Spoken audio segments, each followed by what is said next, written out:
আসসালামু আলাইকুম রহমতুল্লাহ বারাকাতুহু। আমার আত্মীয় ওনার একটি উপার্জনের পথ, সেটি ব্যাংক থেকে লোনের মাধ্যমে ব্যবসা করা। তার ইনকাম হালাল হবে কি? তার বাড়িতে খাওয়া যাবে বা তার উপহার গ্রহণ করা যাবে কি?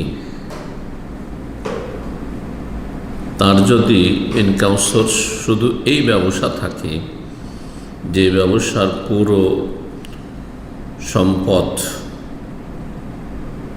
হচ্ছে ব্যাংক থেকে লোন নেওয়া, পুরোটাই যদি এমনটা হয় আর সেটা থেকে তার উপার্জন আর কোনো উপার্জনের মাধ্যম নেই, তাহলে তার রুজি পুরোটাই হারাম।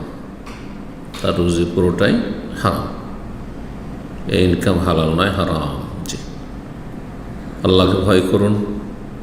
মুসলিম যদি এই অবস্থায় হারাম খেয়ে মারা যান, আইয়ুল আহমিন নাবাতামিনা সহত, নবী সাল্লাল্লাহু আলাইহি ওয়াসাল্লাম বলেছেন, যে কোনো রক্ত মাংস যদি তৈরি হয় হারাম খেয়ে, যে কোনোভাবে হারাম হোক না কেন, ব্যবসা হারাম, বেঈমানি, আত্মসাৎ আর ইত্যাদি ইত্যাদি, যে কোনো হারাম সোর্স হোক না কেন, যদি উপার্জনের পথগুলি হারাম হয় তাহলে রুজি হারাম।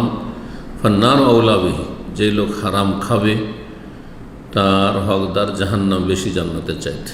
জান্নাত হক রাখে না যে তাকে জান্নাতে নিয়ে যাবে। নাসআলুল্লাহ সালামাত ওয়াল আফিয়া। আল্লাহ হেফাজত। আল্লাহ বারিক লানা ফিমা রাযাকতানা, আল্লাহুম্মা আকফিনা বিহালালিকা আন হারামিকা ওয়া আগনিনা বিফাযলিকা আম্মান সিওয়াক। তার বাড়িতে খাওয়া যাবে কি? যখন বলছেন যে তার পুরোটাই ইনকাম সোর্স হারাম, তাহলে তার বাড়িতে খাওয়া জায়েজ নয়, যেখানে জানা আছে যে তার পুরোটাই হারাম। অজানা ব্যক্তি তদন্ত করার কোনো প্রয়োজন নেই। জানা নেই, একজন দাওয়াত দিয়েছে, সে হারাম খায় না হালাল খায়, তদন্ত করা শরীয়তে এমন কোনো দলিল নেই। কিন্তু যেখানে আপনি নিশ্চিত জানছেন যে তার পুরোপুরি ইনকাম সোর্সই হারাম, তাহলে তার বাড়িতে খাবেন না, তার দাওয়াত গ্রহণ করবেন না, তার উপহারও নেবেন না। আল্লাহু তাআলা আলাম। কিন্তু পার্থক্যটা মনে রাখবেন, যদি কারো সম্পর্কে জানা না থাকে, একজন লোক দাওয়াত দিচ্ছে, আপনার জন্য এটা শরীয়ত বলছেন যে আপনি আগে জানুন যে আপনার ইনকাম সোর্স কী, আপনি যা খাওয়াবেন হালাল খাওয়াবেন না হারাম খাওয়াবেন। একটা মুসলিম গ্রুপ আছে, পাকিস্তান থেকে জন্ম নিয়েছে, আর কিছু অংশে ভারতে পাওয়া যায়, এদের অল্প সংখ্য আছে, আর বাংলাদেশে আজকাল ছড়াছড়ি হয়েছে। মুসলিম গ্রুপ, তারা বলছে আমরা সব মুসলিম নাম রাখবো না, কোনো নাম রাখবো না। এদের বাড়াবাড়ি রয়েছে, সীমালঙ্ঘন রয়েছে। এদের বাড়াবাড়ি একটি হচ্ছে যে কারো বাড়িতে দাওয়াত খেলে জিজ্ঞাসাবাদ শুরু করবে, যেটা খাওয়াবেন আপনার ইনকাম সোর্স হালাল না হারাম। যদি হালাল হয় তো আপনি কি ইনকাম করেন, কি কাজ করেন। তারপরে আপনি যে এই গোস্ত খাওয়াচ্ছেন, এটা জবাই করেছে কি, মোরগ জবাই করেছে কি, হ্যাঁ নামাজি না বেনামাজি।